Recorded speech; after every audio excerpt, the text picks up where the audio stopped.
Single coffee tutorial on a gas stove. Let's detach the portafilter and fill it with water. We fill it with about half a tank of water. By lowering the lever, we notice that the water doesn't go down into the boiler. That's normal. It reminds us that we need to do the purge. And how do we do that? Let's see. We turn on a heat source, a medium burner first, on low, then on high. We let it heat up almost the entire boiler.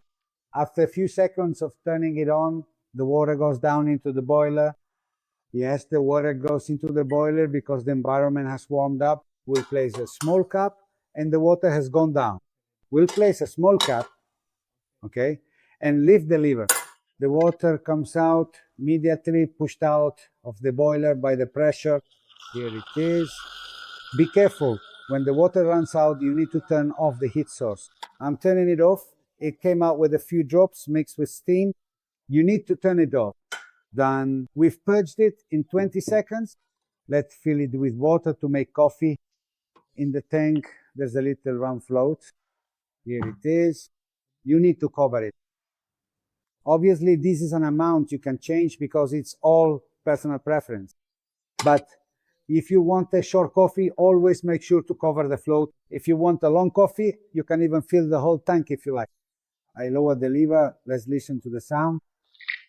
There, the water has been drawn in. This noise could be soft, as it was here, moderate, or even loud if we've heated the boiler a lot. The noise, could be loud, so the suction of the water into the boiler is forceful. In that case, we wipe it down with a damp cloth. The environment cools down quickly. Okay, now we can add the coffee grounds, the kind used for a traditional mocha pot. Everyone chooses their own brand, of course. With the Camira, we can use any brand of coffee and any grind suitable for a traditional mocha pot. So it's important that the coffee is ground for mocha use. Okay? Then, while the coffee is brewing, we'll manage the heat source to ensure the extraction is just right. So we add a generous amount of coffee grounds, give it a few taps, and compact the grounds. If it's a Robusta, there's no need to press it down, just compact it a bit. A few taps are enough. If it's an Arabica, we can also press it down a bit because Arabica releases fewer oils and therefore produces less crema.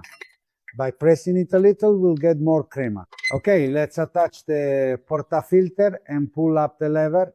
Now we can turn on the heat source. Always use a medium burner, set to medium flame. That's important. Place the cap with the handle facing inward. See, if you put the handle facing outward, the heat from the flame, since it rises, will heat up the cup. So we don't want to heat the handle, just the cup itself.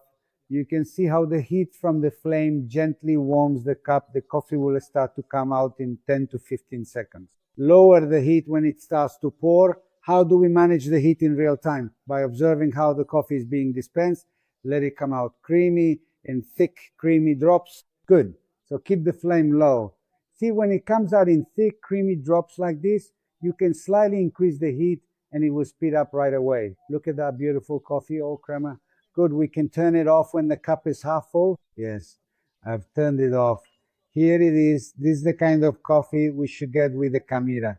Here it is, a cup full of crema that will deliver the true flavor of the ground bean. The colors tell you that we've done everything correctly.